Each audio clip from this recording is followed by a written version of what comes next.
ডাকাত ডাকাতি করলে তাকে শাস্তি দেওয়া হয়, চোর চুরি করলে তাকে শাস্তি দেওয়া হয়, কিন্তু মুসলমান নাম ধারণ করে বড় জুলুম করে তাকে কেউ শাস্তি দেয় না।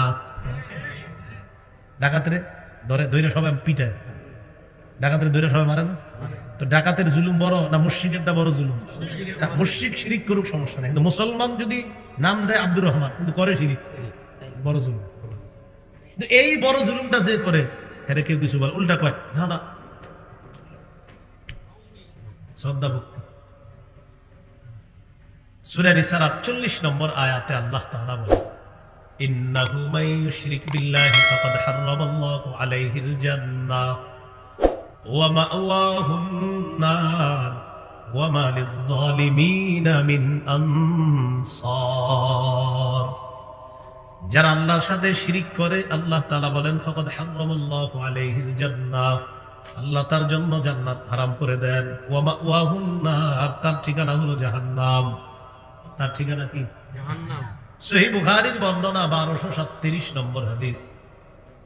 قال رسول الله صلى الله عليه وسلم أتاني جبريل وبشرني أنه من مات من أمتك وهو لا يشرك بالله شيئا دخل الجنة। জিবরিল আমিন আমার কাছে আসছে, আসার পর বললেন, হাবিব আপনি আপনার উম্মতকে সুসংবাদ জানায়া দেন, আপনার উম্মতের মধ্যে যারা শিরিক না করে মারা যাবে জানায়া দেন একদিন জান্নাতে প্রবেশ করবে। শিরিক করা যাবে। বলেন আমার সাথে সবাই, গম পরিমাণ ঈমান। বলেন জব পরিমাণ ঈমান, সরিষা পরিমাণ ঈমান।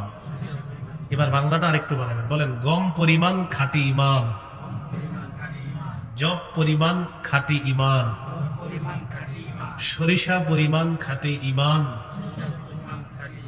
যদি কারো অন্তরে থাকে, এই ব্যক্তি বিভিন্ন মেয়াদে জাহান্নামে সাজা ভোগ করলেও কম বেশি সময় অথবা লম্বা সময় জাহান্নামে সাজা ভোগ করার পরেও সরিষা পরিমাণ খাঁটি ঈমানের কারণে একদিন জান্নাতে প্রবেশ করবে। কোথায় প্রবেশ করবে? জান্নাতে। সহিহ বুখারীর 44 নম্বর হাদিস। قال رسول الله صلى الله عليه وسلم يخرج من النار من قال لا إله إلا الله وفي قلبه وزن شعيرة من خير ويخرج من النار من قال لا إله إلا الله وفي قلبه وزن برة من خير ويخرج من النار من قال لا إله إلا الله وفي قلبه وزن ذرة من خير। নবী বলেন কারো অন্তরের মধ্যে যদি গম পরিমাণ ঈমান থাকে, জব পরিমাণ ঈমান থাকে, সরিষার দানা পরিমাণ ঈমান থাকে, এই ব্যক্তি যদি ঈমান নিয়ে দুনিয়া থেকে বিদায় নেয়, লম্বা কম বেশি সময় জাহান্নামে যদি সাজা ভোগ করাও লাগে, বিভিন্ন অপরাধের কারণে জাহান্নামে যদি সাজা ভোগ করেও খাঁটি ঈমান থাকার কারণে আল্লাহ নবী বলেন ইয়াখরুজু, একদিন সে জাহান্নাম থেকে বের হয়ে জান্নাতের মেহমান হয়ে যাবে। শিরিক করা যাবে, কি করা যাবে না? তাহলে পূর্ণাঙ্গ শরীয়তের মধ্যে অনেকে আমরা এমন এমন কাজ করি যেটা শিরিক হয়ে যায়, এটা করা যাবে না। আল্লাহ আমাদেরকে হেফাজত করুন। আমিন। সহিহ বুখারীর বর্ণনা 6861 নম্বর হাদিস। عن عبد الله بن مسعود رضي الله تعالى عنه قال رجل يا رسول الله أي الذنب أكبر عند الله قال أن تدعو لله ندا وهو خلقك। এক ব্যক্তি আল্লাহ নবীর প্রশ্ন করলেন, ইয়া রাসূলুল্লাহ আল্লাহর কাছে সবচাইতে কোন অপরাধটি সবচাইতে বড়? নবীজি জবাব দিলেন, তুমি আল্লাহর সাথে অন্য কাউকে ডাকা, আল্লাহর সমকক্ষ অন্য কাউকে ডাকা, অথচ আল্লাহ তোমাকে সৃষ্টি করলেন। মানুষ কত বোকার মতো গিয়ে বলে, আল্লাহ এই কবরের মধ্যে যিনি শুয়ে আছে তাকে তুমি মাফ করে দাও, আল্লাহ কবরওয়ালাকে তুমি জান্নাতবাসী বানায় দাও, আল্লাহ এই কবরের মানুষটা জান্নাতের আলা মাকাম দান করো। সব কারে বলছে? শেষে গিয়ে কয়, ও কবরওয়ালা আমার ছেলে নাই, একটা ছেলের ব্যবস্থা করে দাও। এতক্ষণ কবরওয়ালার জন্য কারে বলছে? শেষে নিজের জন্য কারে কয়? চিন্তা করছে মানে কাজটা কিন্তু ঠিক ছিল তখন। আল্লাহ মাফ করেন, আল্লাহ জান্নাত দেন, আল্লাহ উঁচা মাকাম দেন। আল্লাহ আমার উস্তাদ ছিলেন, তিনি আমার পীর ছিলেন, আমার শায়েখ ছিলেন, আল্লাহ তার মাকাম আরো বাড়ায় দেন। সবকিছু আল্লাহরে বলছে। শেষে গিয়া কয়, বাবা আমার স্ত্রীর 10 বছর সন্তান হয় না, এর সন্তানের ব্যবস্থা করবে। কি হয়ে গেল বিষয়টা? এই তো এটা শিরিক হয়ে গেল। আল্লাহ আমাদেরকে হেফাজত করেন। অথচ আল্লাহ তাআলা সূরা শুরা 49-50 নম্বর আয়াতে বলেন, লিল্লাহি মুলকুস সামাওয়াতি ওয়াল আরদ, আসমান জমিনের রাজত্ব আল্লাহর। ইয়াখলুকু মা ইয়াশা, আল্লাহ যা চান তা সৃষ্টি করেন। ইয়াহাবু লিমান ইয়াশাউ ইনাসা, আল্লাহ যাকে চান তাকে কন্যা সন্তান দান করেন। ওয়া ইয়াহাবু লিমান ইয়াশাউ যুকুর, যাকে চান তাকে ছেলে সন্তান দান করেন। আও ইউযাওয়িজুহুম যুকরানা ওয়া ইনাসা, যাকে চান তাকে ছেলেও দান করেন, মেয়েও দান করেন। ওয়া ইয়াজআলু মান ইয়াশাউ আকিমা, যাকে চান তাকে ছেলেও দেন না, মেয়েও দেন না, ওই নারীটাকে বন্ধা রেখে দেন। এই ক্ষমতা কার? ছেলে মেয়ে দেখে ভাই, মেয়ে হতে থাকবে কার ক্ষমতা? ছেলেই হবে কার ক্ষমতা? ছেলেও হবে, মেয়ে হবে, ক্ষমতা কার? ছেলে মেয়ে কিচ্ছু হবে না, এই চাও কার? তো এই যে আমাদের ভুলগুলা এইভাবে হয়ে যায়, এই ভুলগুলার কারণে শিরিক হয়। আল্লাহ এই শিরিক থেকে আমাদেরকে হেফাজত করেন। তো নবীজির প্রশ্ন করলেন, সবচেয়ে বড় পাপ কোনটি? নবীজি বললেন, তুমি আল্লাহর সাথে অন্য কাউকে সমকক্ষ হিসাবে রাখা, অথচ আল্লাহ তোমাকে সৃষ্টি করেছেন, সে আল্লাহর সাথে তুমি অন্য কাউকে রাখা। আল্লাহ আমাদেরকে হেফাজত করেন। এবার আমার সাথে বলেন, বলেন মাঝে মাঝে পূর্ণাঙ্গ শরীয়ত পালন করতে গিয়ে অনেকে এমন কাজ করে ফেলে যেই কাজটিকে ইসলামের পরিভাষায় বেদাত বলা হয়। কি বলা হয়? কিছু কাজ হয় শিরিকের মতো, আবার কিছু হয় কিসের মতো? বেদাতের মতো। এখন কথা হলো, বেদাত জিনিসটা কি? সহিহ বুখারীর বর্ণনা 2697 নম্বর হাদিস, 2697 হাদিসের বর্ণনাকারী আয়েশা সিদ্দিকা রাদিয়াল্লাহু তাআলা আনহা, عن عائشة الصديقة رضي الله تعالى عنها قالت قال رسول الله صلى الله عليه وسلم من أحدث في أمرنا هذا ما ليس فيه فهو رد। নবীজি বলেন, আমাদের এই পূর্ণাঙ্গ শরীয়তের মধ্যে কেউ যদি ইবাদতের নামে নতুন কোনো কিছু আবিষ্কার করে, এটা হলো বেদাত। আমাদের এই পূর্ণাঙ্গ শরীয়তের মধ্যে ইবাদতের নামে সওয়াবের আশায় যদি কেউ নতুন কোনো কিছু আবিষ্কার করে, এটার নাম হবে বেদাত। বেদাত প্রত্যাখ্যান করা হবে, বেদাত পরিত্যাজ্য, বেদাত পরিত্যাজ্য, বেদাত প্রত্যাখ্যান করা হবে। এবার একটা কঠিন প্রশ্ন, অনেকে বেদাত করে কইরা আইসা হুজুরদেরকে বলে, হুজুর আপনারা খালি কোন এটা বেদাত, এটা বেদাত, এটা করলে তো আমার দিলে হিট আসে, চোখে পানি আসে। কি বলে?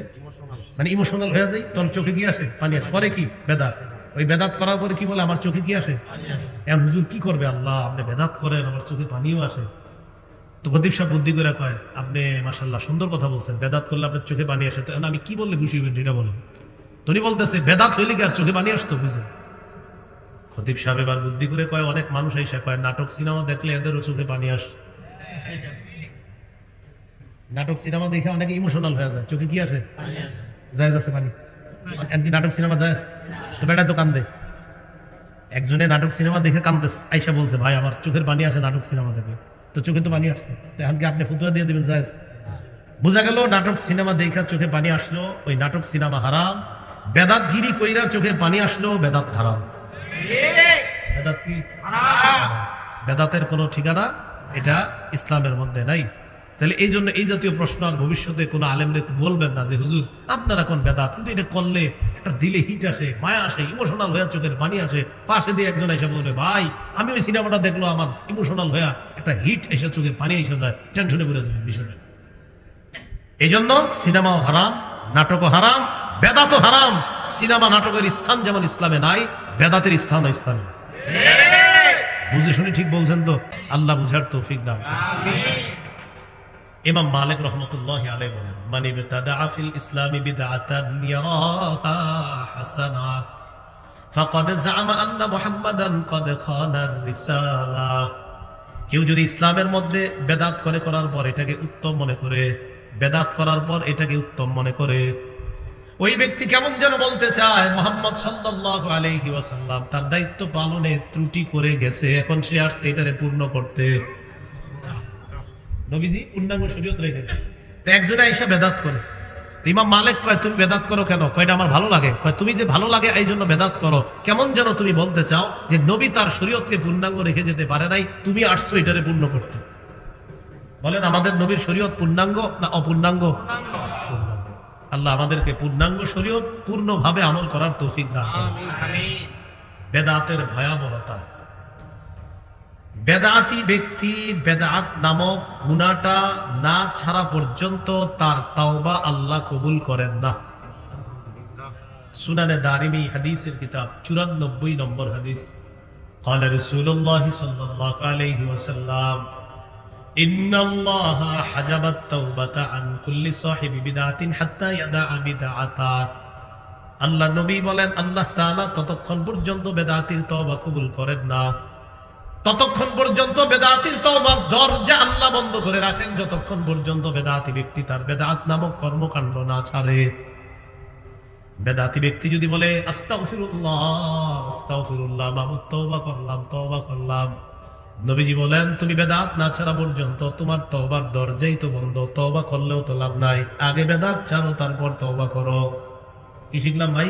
বেদাতি ব্যক্তি বেদাত না ছাড়া পর্যন্ত তওবা কবুল হবে না। 2 নাম্বার ভয়াবহতা, বলেন আমার সাথে, বেদাতি ব্যক্তি হাউজে কাউসার থেকে বঞ্চিত হবে। হাউজে কাউসার সবাই পান করতে চাই না? আপনাদের সবার সাথে একসাথে পান করতে চাই ইনশাআল্লাহ। তাই হাত তুলেই বলেন বেদাতি ব্যক্তি কি থেকে বঞ্চিত? আল্লাহ যেন আমাদেরকে বঞ্চিত না করেন, আমিন। সহিহ বুখারীর বর্ণনা 6583 নম্বর হাদিস, 6584, এই 2 হাদিস মিলিয়ে একটি হাদিস বলি শুনেন। قال رسول الله صلى الله عليه وسلم انا فرطكم على الحوض। আল্লাহ নবী বলেন কিয়ামতের ময়দানে আমি আগে আগে হাউজে কাউসারের পারে চলে যাব তোমাদেরকে পানি পান করানোর জন্য। মান মাররা আলাইয়া শারিবা ওয়া মান শারিবা লাম ইয়াজমা আবাদা। যে ব্যক্তি আমার সামনে দিয়ে অতিক্রম করবে ওই ব্যক্তি কাউসারের পানি পান করবে। একবার আমার উম্মত যদি কাউসারের পানি পান করে সে আর কখনো পিপাসার্ত হবে না। নবী বলেন সুম্মা লা ইয়ারিদান্না আলাইয়া আকওয়াম আ'রিফুহুম ওয়া ইয়া'রিফুনানি। এরপর আমার সামনে একদল মানুষ আসবে যাদেরকে আমি চিনবো, তারাও আমাকে চিনবে।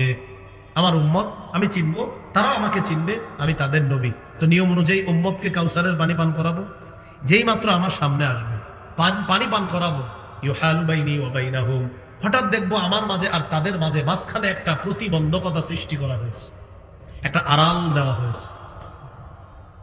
আমি আল্লাহকে বলবো ইয়া রাব্বি ইন্নাহুম মিন্নি, আল্লাহ এরা তো আমার উম্মত, আমি আমার উম্মতকে কাউসারের পানি পান করাবো। আল্লাহর পক্ষ থেকে জবাব দেওয়া হবে ইন্নাকা লা তাদরি মা আহদাসু বা'দাক। নবী আপনি জানেন না দুনিয়া থেকে বিদায় নিয়ে চলে আসার পর তারা ইসলামের মধ্যে নতুন নতুন কত ইবাদত চালু করছে আপনার জানা নাই। এরা সিজনে বেদাত করত, সাপ্তাহিক বেদাত করত, কেউ করত নিয়মিত বেদাত, কেউ করত সাপ্তাহিক জুমার পরে, আবার কেউ বাৎসরিক করত। কি করত? এটা বাৎসরিক সিজন চলতেছে। কি সিজন? বাৎসরিক সিজন। আমি কিন্তু বলিনি, বলছি অনেকে মনে মনে করতেছে আমারে কয় তো আপনি বেদাত করলে আপনাদের ওই আগের কথা, মানে মনে মনে ভাববে এটা মনে হয় আমি, তো বেদাত করলে তো আপনি। আর যদি বলেন না আমি তো মাশাআল্লাহ বেদাত করি না, তো মাশাআল্লাহ আপনি তো না। বেদাতি ব্যক্তি বুঝে হেজে বেদাত করে, এই জন্য বেদাত করবেন না। সর্বশেষ আপনার আমি যতই বুঝে আপনি বলবেন হুজুর আপনি বলতে থাকেন আমি আমারটা করব। সর্বশেষ এতটুকু বলতে পারি, মঞ্চে আসলে আপনার পায়ে ধরতে পারি, এই পায়ে পায়ে। কারণ রাসূল সাল্লাল্লাহু আলাইহি ওয়াসাল্লাম বলেছেন বেদাতের ঠিকানা জাহান্নাম হবে। তাই ওখান থেকে আপনাকে বাঁচানোর জন্য আমি একজন উম্মত হিসেবে আপনার পায়ে ধরে বলতে পারি ভাই বেদাত করেন না, জাহান্নামে যাবেন। আপনি যদি মঞ্চে আসেন, এলাকার কেউ যদি এরকম করে থাকে মঞ্চে নিয়ে আসেন, সবার সামনে আমি তার আল্লাহর কসম একবার, আল্লাহর কসম 2 বার, আল্লাহর কসম 3 বার নিয়ে আসেন, এখানেই পায়ে ধরে বলবো বেদাত করেন না। এই সবার সামনে পায়ে ধরে। যদি বলেন না সবার সামনে হইলে লজ্জা, তাহলে কই ধরবো? আপনি একটু অন্ধকারে যাবেন, ওখানে ওই ব্যক্তিরে পাঠাই দিব, তো কারোর সাথে হুজুরদের সাথে ফোনে বইলা দেন, একটা অন্ধকার জায়গায় আমি যাবো, ওখানে গিয়ে আপনার পায়ে ধরবো আমি, যেন কেউ না দেখে। ব্যাস হলো তো। এছাড়া আপনাকে আমার বোঝানোর মতো আর কোনো ক্ষমতা নেই। ভাই আমি এটা বুঝতেছি আপনি কত বড় ভুলের মধ্যে আছেন, এই জন্য আমি আপনার পায়ে ধরতেও রাজি।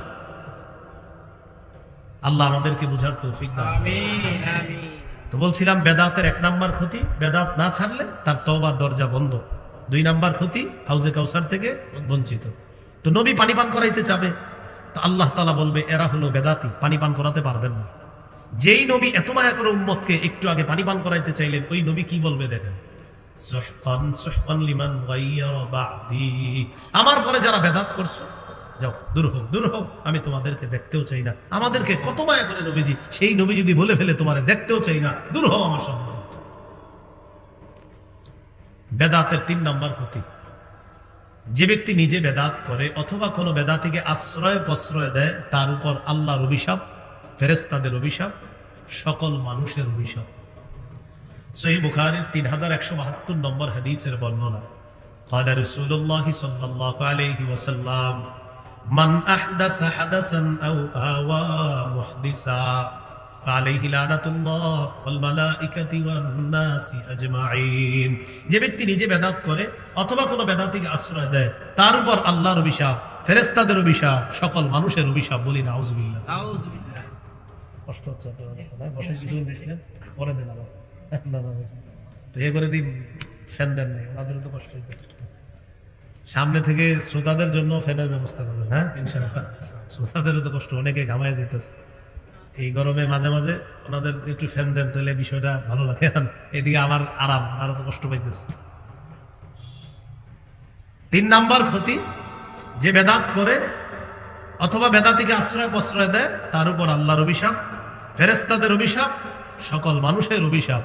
আল্লাহ আমাদেরকে হেফাজত করেন। 4 নাম্বার ক্ষতি, এই ক্ষতিটা একটু মনে রেখেন। 4 নাম্বারটা বলেন, কোন এলাকায় একটি বেদাত প্রতিষ্ঠিত হয়ে গেলে ওই এলাকা থেকে আল্লাহ তাআলা একটি সুন্নত উঠায় নেয় কিয়ামতের আগে, সেই সুন্নত আর আল্লাহ ফিরিয়ে দেন না। আমাদের কত সুন্নত আমরা জানি, কিন্তু আমল করতেছি না, পারিও না, আপনার সুযোগ হচ্ছে না, অথবা আল্লাহ ভুলাই দিতেছে না। তোমাদের সামনে বেদাত হয়, তোমরা কি সুন্নত পালন করো? ওই যে হাদিস তো স্পষ্ট, নবীজি বলে দিয়েছেন, একটি বেদাত প্রতিষ্ঠিত হবে, একটি সুন্নত আল্লাহ উঠাবে। সুনানে দারিমির 14 নম্বর হাদিস, قال رسول الله صلى الله عليه وسلم ما ابتدع قوم في دينهم بدعة إلا نزع الله من سنتهم سنة। নবীজি বলেন, কোন জাতি যখন তাদের ধর্মের মধ্যে একটা বেদাত প্রতিষ্ঠিত করে ফেলে, ওই এলাকা থেকে একটা সুন্নত আল্লাহ উঠায় নেয়, সুম্মা লা ইউঈদুহা ইলাইহিম ইলা ইয়াউমিল কিয়ামাহ, কিয়ামতের আগে ওই সুন্নত ওই জাতিকে আল্লাহ ফিরিয়ে দেয় না। এইজন্য দেখবেন অনেক সুন্নত আমরা জানার পরেও আমলের তৌফিক হয় না। মেসওয়াক করা সুন্নত সবাই জানে, কিন্তু এশার নামাজের আগে সবাই মেসওয়াক করে নাই।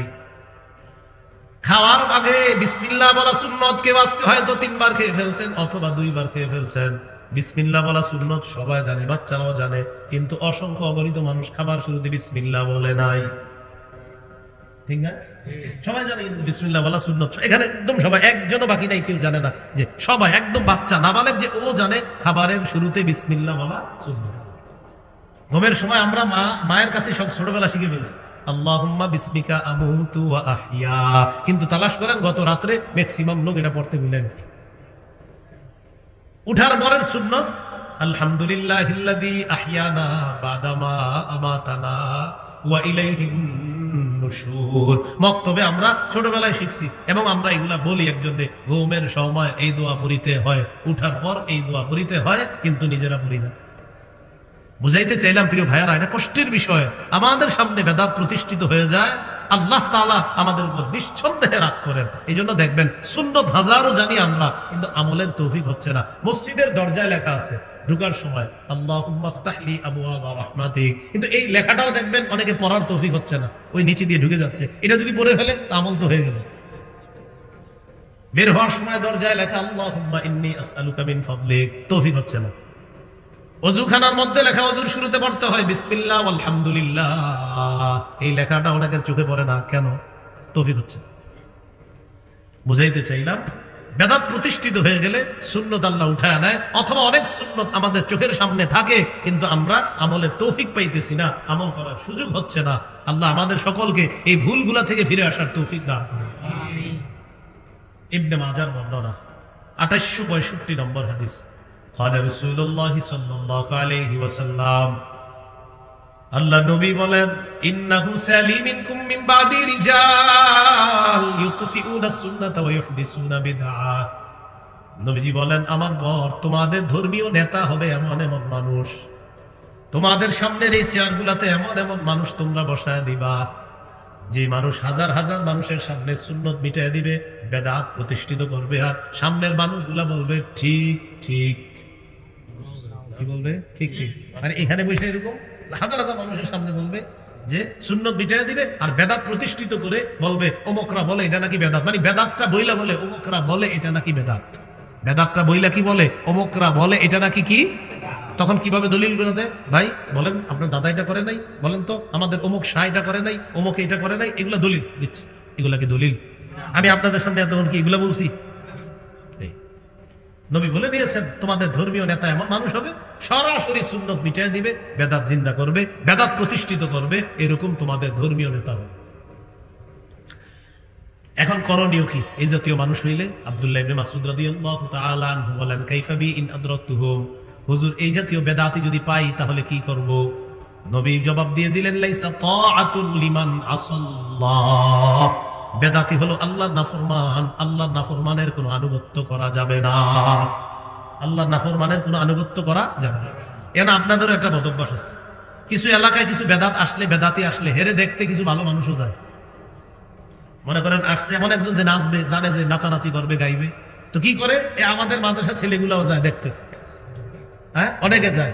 আপনাদের এই জায়গায় যারা এরকম দেখাসি না কি হয়, তো আপনি কেন যান?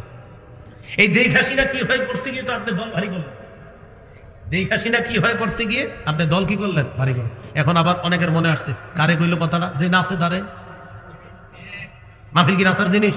তো আপনি মাহফিলে নাচবেন কেন?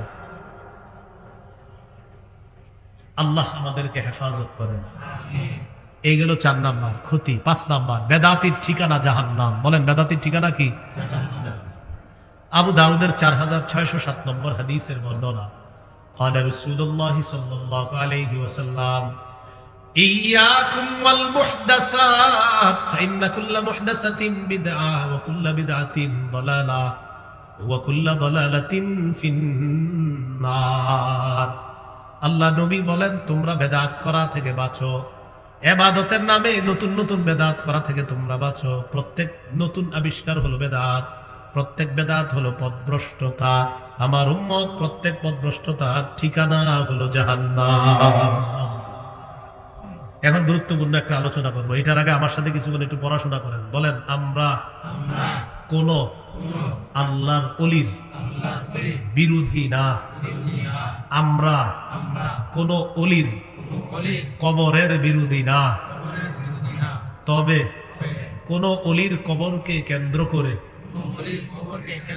যদি শিরিক হয়, বেদাত হয়, গাঁজার আসর হয়, মেলা বসানো হয়, সেই শিরিক বেদাত, গাঁজার আসর আর মেলা, এগুলোর বিরুদ্ধে আমরা আগেও ছিলাম, এখনো আছি, মরণ পর্যন্ত থাকবো ইনশাআল্লাহ। আমরা কি ওলিদের বিরোধী, কবরের বিরোধী? কবর কেন্দ্র করে শিরিক হলে, বেদাত হলে, গাঁজার আসর হলে, মেলা বসানো হলে, এই বিষয়টা না অনেকে বুঝতে চায় না। যেমন আমি যদি শিরিকের বিরুদ্ধে বয়ান করি, আমার ব্যাপারে প্রচারণা চালাবে আরিফ বিন হাবিব ওলিদের বিরুদ্ধে। আমি কি ওলির বিরুদ্ধে না শিরিকের বিরুদ্ধে? এই বিষয়টা স্পষ্ট করতে হবে, ওলির বিরুদ্ধে না, শিরিকের বিরুদ্ধে। এটা কেন বলা নিলাম? কারণ এখন আমি যে ওয়াজটা করবো এটা হলো কবর কেন্দ্রিক ওয়াজ। কি কেন্দ্রিক ওয়াজ? কবর। কবর কেন্দ্রিক কিছু বাড়াবাড়ি হয় আমাদের। আবার মূল কথায় আসতে হবে, রবি কি দিন রেখে গেছে, পূর্ণাঙ্গ না অপূর্ণাঙ্গ? এই পূর্ণাঙ্গ দিনের মধ্যে আছে কবর জিয়ারত করা সুন্নাত। কবর জিয়ারত করা কি সুন্নাত। এই কবরকে কেন্দ্র করে কিছু বাড়াবাড়ি এবং বেদাত আছে যেটা শিরিক পর্যন্ত পৌঁছায়। এই জাতীয় কিছু বিষয় আমরা জানি। সহিহ বুখারীর বর্ণনা 427 নম্বর হাদিস। হাদিসের বর্ণনাকারী আয়েশা সিদ্দিকা রাদিয়াল্লাহু তাআলা আনহা عن عائشة الصديقة رضي الله تعالى عنها أن أم حبيبة وأم سلمة رضي الله تعالى عنهما ذكرتا كنيسة رأيناها بالحبشة فيها تصاوير দেখেন আম্মাজান উম্মে হাবিবা উম্মে সালামা হাবশায় গেছে হাবশায় গিয়ে গির্জা দেখছে একটা গির্জা কি দেখছে ভাই গির্জা মানে একটা ধর্মীয় ইবাদতখানা তো এই গির্জা দেখা দেখি কি গির্জার নিচে হলো আল্লাহর ওলির কবর উপরে হলো ইবাদতখানা আর ইবাদতখানার ভিতরে হলো আল্লাহর ওলির মূর্তি কথাটা বুঝেন গির্জা উপরে আল্লাহর ওলির মূর্তি নিচে আল্লাহর ওলির কবর বলে আল্লাহর ওলির কবরের উপর গির্জা মানে ইবাদতখানা ওই ইবাদতখানার ভিতরে আবার আল্লাহর ওলির মূর্তি তাহলে আল্লাহর ওলির কবরকে কেন্দ্র করে সিজদা করা শিরিক আবার ওই আল্লাহর ওলির মূর্তি বানানো শিরিক তাহলে দুইটা শিরিক এখানে পাওয়া যাচ্ছে এই বিষয়টা নবীর দুই বিবি নবীজির কাছে বললেন যাকারাতা লিন নবী সাল্লাল্লাহু আলাইহি ওয়াসাল্লাম নবীজির কাছে জানতে চাইলেন ইয়া রাসূলুল্লাহ হাবশায় গেলাম যাওয়ার পর সেখানে ইবাদতখানা দেখলাম ইবাদতখানার ভিতর দেখলাম আল্লাহর ওলির মূর্তি আর ইবাদতখানার নিচে আল্লাহর ওলির কবর ব্যাপারটা বুঝতে পারলাম না নবীজি বললেন উলাইকা ইযা কানা ফীহিমুর রাজুলুস সালিহু ফামাতা বানাউ আলা কবরিহি মসজিদা এরা হলো এই সমস্ত মানুষ যাদের মাঝে কোনো ভালো মানুষ যখন মারা গেছে মারা যাওয়ার পর তাকে তারা কবর দেয় কবর দেওয়ার পর তার কবরের উপর তারা একটা সিজদার স্থান বানায় আওয়াজ দিয়ে বলি নাউযুবিল্লাহ নিচে কার কবর ওলি উপরে সিজদার স্থান ওয়াসাওয়ারু ফীহি তিলকা সুওয়ার ওই সিজদার স্থানের মধ্যে ওই আল্লাহর ওলির মূর্তি বসায় দেয়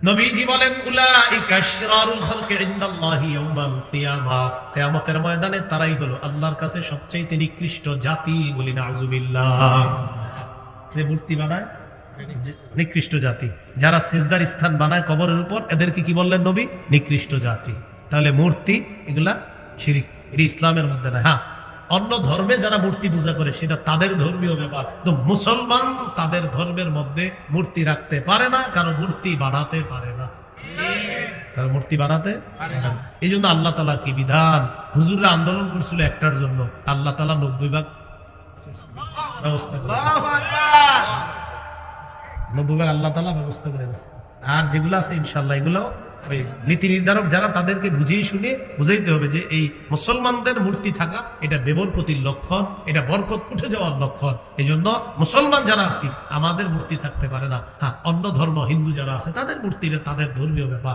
কিন্তু ইসলাম ধর্মের মধ্যে তার মূর্তি থাকতে পারে না তাহলে এখানে দুইটা শিরিকের গন্ধ একটা গেল সিজদার স্থান বানাইছে আর একটা মূর্তি নবী বললেন এরা সবচেয়ে নিকৃষ্ট জাতি এখন আমি আপনাদের কাছে জানতে চাই কবর কেন্দ্র করে সিজদার স্থান বাংলাদেশে না থাকলেও পৃথিবীতে আছে না আপনাদের এলাকা আছে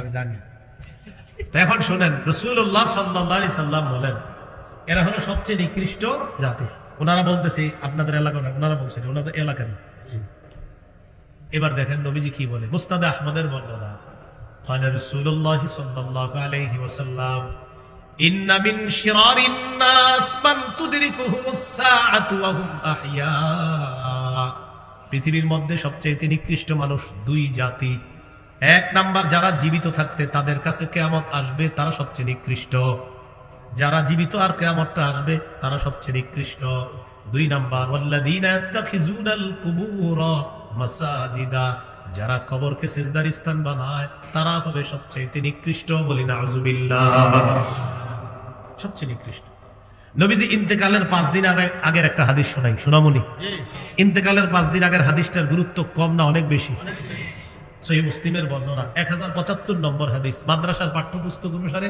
532 নম্বর হাদিস এই হাদিসের মধ্যে আছে قال رسول الله صلى الله عليه وسلم নবীজি বলেন আলা ওয়া ইন্না মান কানা ক্বাবলাকুম ইত্তাখাযু কুবুর আমবিয়াইহিম ওয়া সালিহিহিম মাসাজিদা তোমাদের পূর্বের জাতি তাদের নবী আর ওলিদের কবরকে সিজদার স্থান বানিয়েছে আলা ফালা তাত্তাখিযুল কুবুর মাসাজিদা তোমরা কবরকে সিজদার স্থান বানাবা না আনহাকুম আন যালিকা আমি নবী তোমাদেরকে মায়া করে বিষয়টা নিষেধ করে গেলাম।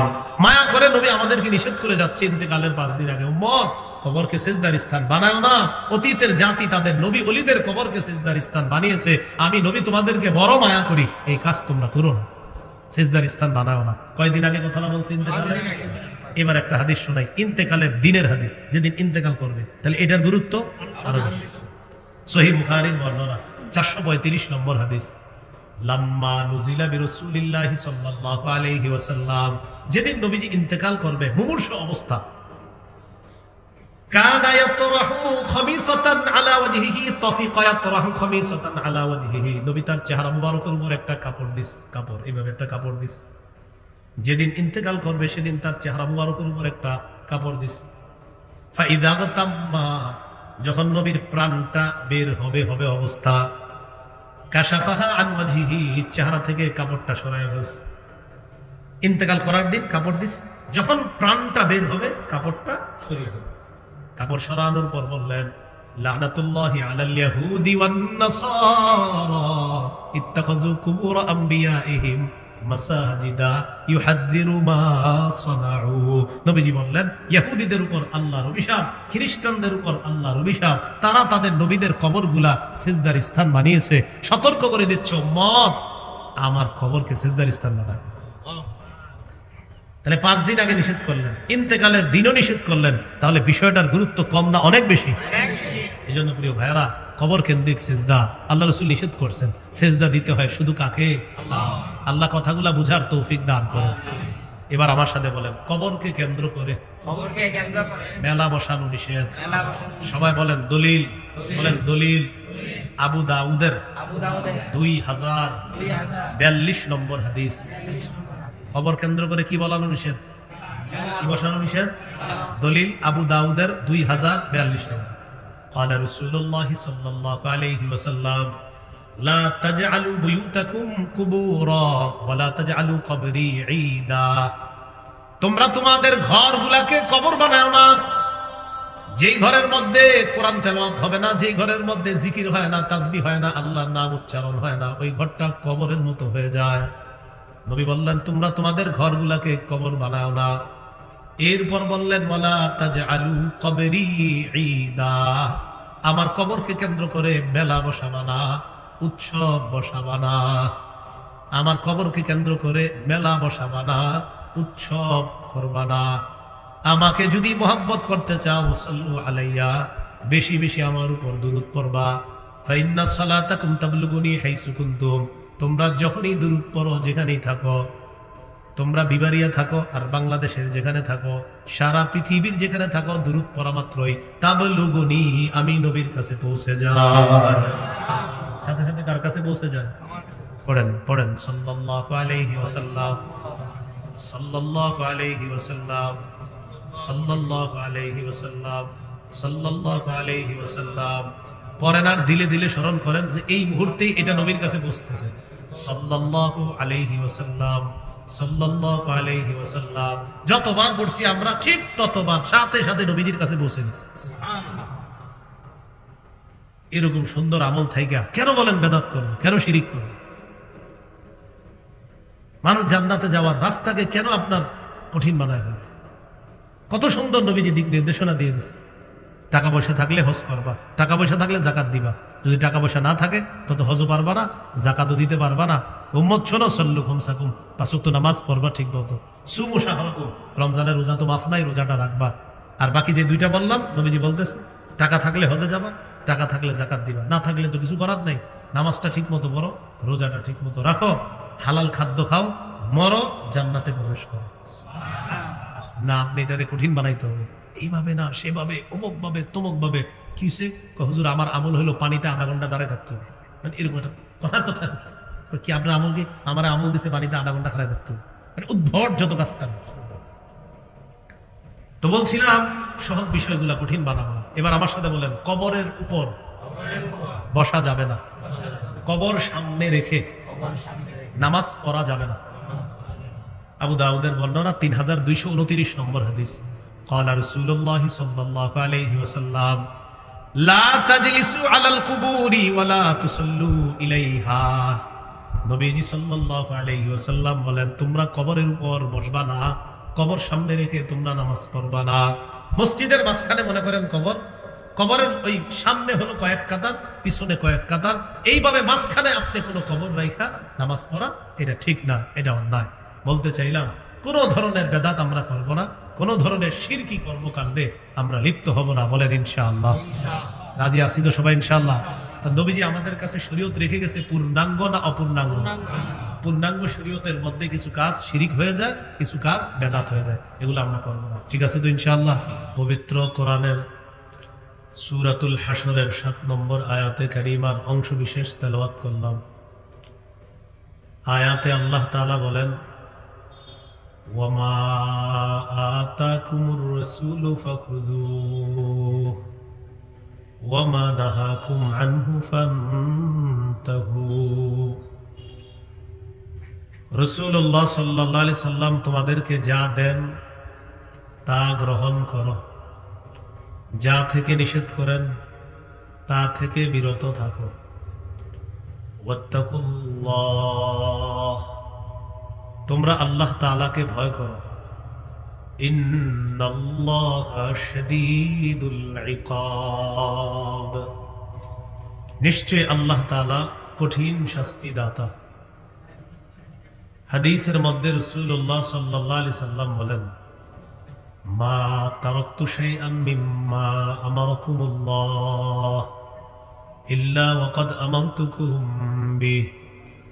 আল্লাহ তাআলা তোমাদেরকে যত আদেশ করেছেন এমন কোন আদেশ বাকি নাই যা আমি তোমাদেরকে আদেশ করি নাই, একটা আদেশও আমি তোমাদের কাছে পৌঁছাইতে বাদ রাখি নাই। আল্লাহর সবগুলা আদেশ তোমাদেরকে পুঙ্খানুপুঙ্খানুভাবে আমি নবী পৌঁছে দিয়েছি। ওয়ালা তারাকতু শাইআন মিম্মা নাহাকুমুল্লাহু আন ইল্লা ওয়াকাদ নাহাইতুকুম আন। আল্লাহ তাআলা তোমাদেরকে যত নিষেধ করেছেন একটা নিষেধও তোমাদের কাছে পৌঁছাইতে আমি বাদ রাখি নাই।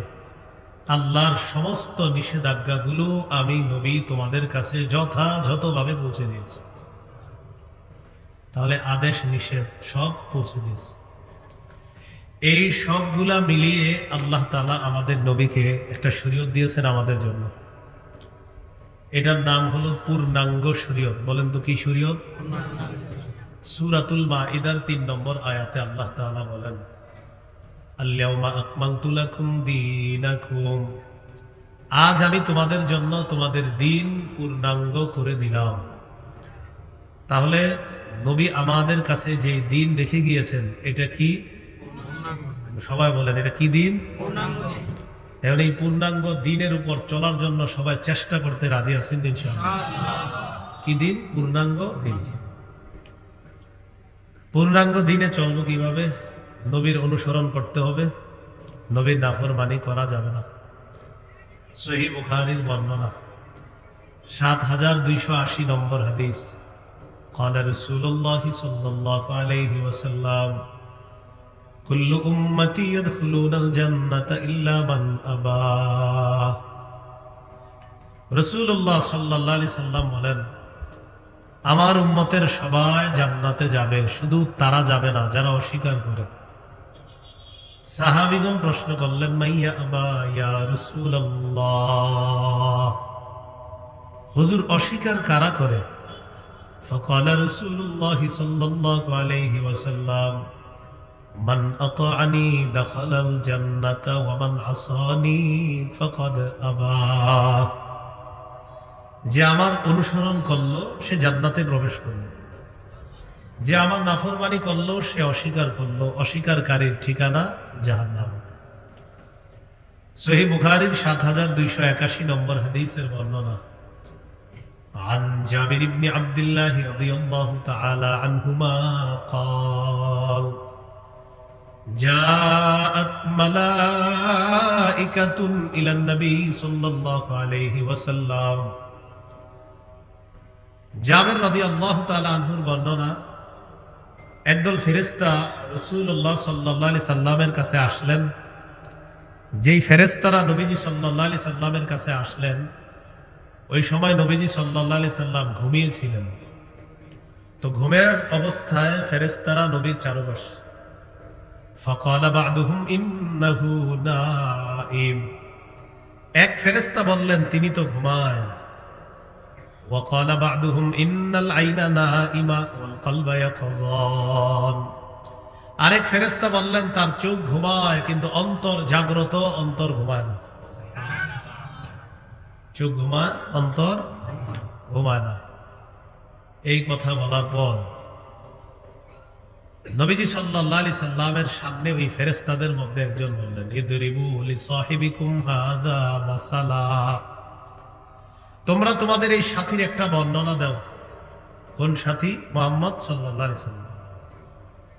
এই কথা বলার পর আবার এক ফেরেশতা বলে উঠলেন, ইন্নাহু নাঈম, তিনি তো ঘুমায়। وقال بعضهم إن العين نائمة والقلب يقظان, আরেক ফেরেশতা বললেন তিনি ঘুমায়, তার চোখ ঘুমায় কিন্তু তার অন্তর ঘুমায় না, অন্তর সদা জাগ্রত। এটা বলার পর এবার ফেরেশতারা বললেন, মাসালুহু কামাসালি রাজুলিন বানা দারা ওয়া জাআলা ফিহা মাহদুবা ওয়া বা'আসা দাঈয়া, তার দৃষ্টান্ত হলো এমন এক ব্যক্তির মতো যে ব্যক্তি একটা ঘর বানিয়েছে, ঘরের মধ্যে একটা দস্তরখান বিছিয়েছে, দস্তরখান বিছানোর পর একজন আহ্বানকারীকে বাহিরে পাঠিয়েছে মানুষকে দাওয়াত দেওয়ার জন্য। আহ্বানকারী বাহিরে গিয়ে দাওয়াত দিছে দস্তরখানের খাবারে শরীক হওয়ার জন্য। ফামান আজাবাদ দাঈয়া দাখালাদ দারা ওয়া আকালা মিনাল মা'দুবা ওয়া মান লাম ইউজিবিদ দাঈয়া লাম ইয়াদখুলিদ দারা ওয়া লাম ইয়াকুল মিনাল মা'দুবা, আহ্বানকারীর ডাকে যে সাড়া দিল সে ঘরে আসলো, দস্তরখানের খাবারে সে শরীক হলো। আর যে সাড়া দেয় নাই, ঘরেও আসে নাই, দস্তরখানের খাবারে শরীকও হতে পারে নাই। এগুলা কারা বলতেছে? ফেরেশতারা। এগুলা বলার পর ফেরেশতারা বললেন, আউবিলুহা লা, এই যে আমরা দস্তরখানের কথা বললাম, ঘরের কথা বললাম, আহ্বানকারীর কথা বললাম, এই বিষয়গুলা তাকে ব্যাখ্যা করে দাও। ক্বালা বা'দুহুম ইন্নাল আইনা ইন্নাহু নাঈম, এক ফেরেশতা বললেন তিনি তো ঘুমায়, ব্যাখ্যা করলে কি তিনি শুনবে? আরেক ফেরেশতা জবাব দিলেন, ইন্নাল আইনা নাঈমা ওয়াল কলবা ইয়াকযান, তার চোখ ঘুমায়, অন্তর জাগ্রত আছে, আমরা ব্যাখ্যা করলে সমস্যা নাই, তিনি শুনবেন। এবার ব্যাখ্যা শুরু। ফেরেশতারা ব্যাখ্যা করতে লাগলেন, ফাদ্দারু আল জান্নাহ, ঘরের দৃষ্টান্ত হলো আল্লাহর জান্নাত। ফাদ্দাঈ মুহাম্মাদুন সাল্লাল্লাহু আলাইহি ওয়াসাল্লাম, আহ্বানকারী অন্য কেউ নয়, তিনি হলেন মুহাম্মদ সাল্লাল্লাহু আলাইহি ওয়াসাল্লাম। যারা তার অনুসরণ করলো তারা তার ডাকে সাড়া দিল, আর যারা তার ডাকে সাড়া দিবে তারা এই জান্নাতে প্রবেশ করবে, এই দস্তরখানের নিয়ামত তারা গ্রহণ করবে। যারা তার ডাকে সাড়া দিবে না, তারা তার নাফরমানি করলো, ঘরেও যেতে পারবে না, দস্তরখানের খাবারেও তারা শরীক হতে পারবে না। আল্লাহ আমাদের সকলকে রাসূলুল্লাহ সাল্লাল্লাহু আলাইহি সাল্লামের আনুগত্যশীল উম্মত যেন আমরা হতে পারি, আল্লাহ তৌফিক দান করেন।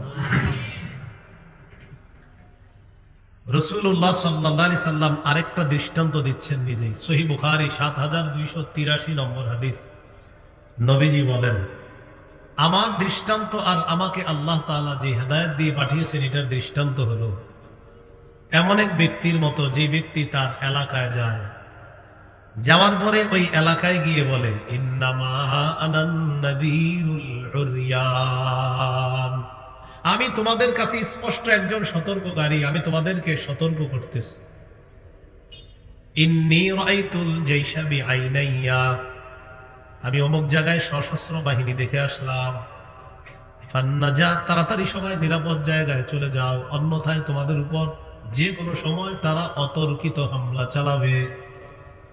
আতাআহু তাইফাতুম মিনহুম, একদল তার কথা শুনছে, শোনার পর প্রয়োজনীয় সব কিছু নিয়ে তারা তাড়াতাড়ি নিরাপদ জায়গায় চলে যায়। ওয়াকাযাবাহু তাইফাতুম মিনহুম, আরেক দল তার কথা শুনে নাই, তার কথা অবিশ্বাস করছে। রাতের বেলা ঘরের মধ্যে নিরাপদে আরামে ঘুমায়। সাব্বাহাহুল জাইশ, সশস্ত্র বাহিনী তাদের উপর রাতের বেলা হঠাৎ হামলা চালায়।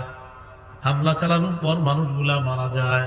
বলেন তো দুই দলের মধ্যে কারা সফল? যারা কথা শুনলো, যারা না শুনলো।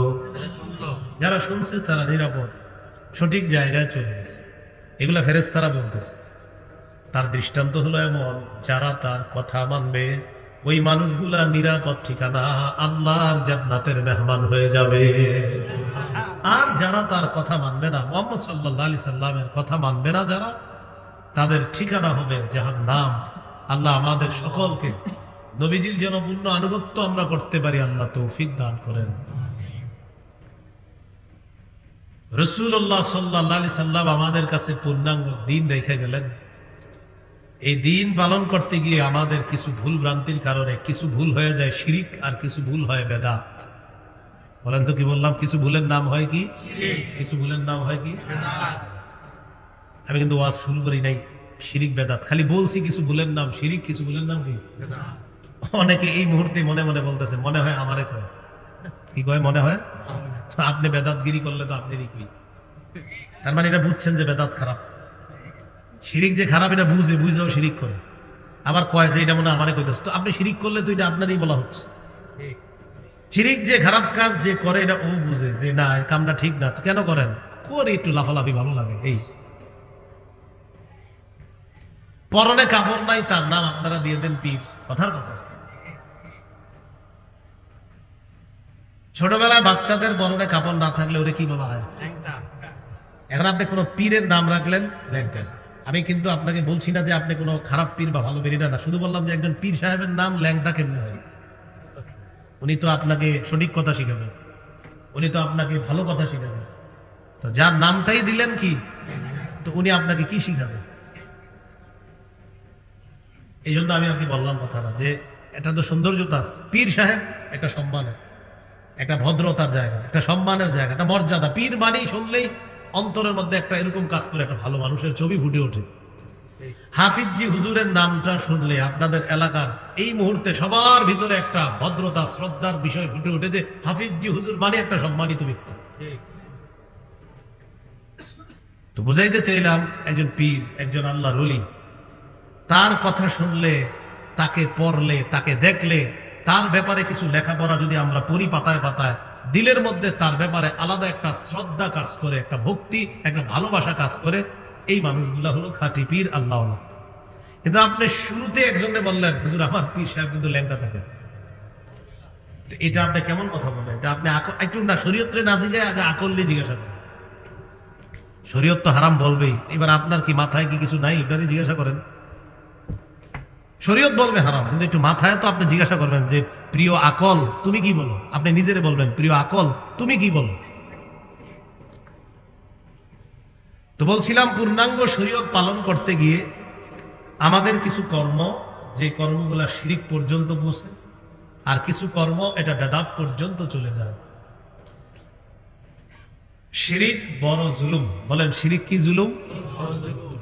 সূরা লুকমানের 13 নম্বর আয়াতে আল্লাহ বলেন, وَإِذْ قَالَ لُقْمَانُ لِابْنِهِ وَهُوَ يَعِظُهُ يَا بُنَيَّ لَا تُشْرِكْ بِاللَّهِ إِنَّ الشِّرْكَ لَظُلْمٌ عَظِيمٌ। স্মরণ করুন ওই সময়কে লোকমান হাকিম যখন তার সন্তানকে বললেন, হে প্রিয় সন্তান, আল্লাহর সাথে শিরিক করো না, শিরিক সবচেয়ে বড় জুলুম, শিরিক মহা জুলুম। আমি তার গায়ে আঘাত করলাম, এটা জুলুম। আমি এই জায়গায় কারো গায়ে আঘাত করলাম, এটা জুলুম। এর চেয়ে বড় জুলুম শিরিক করা।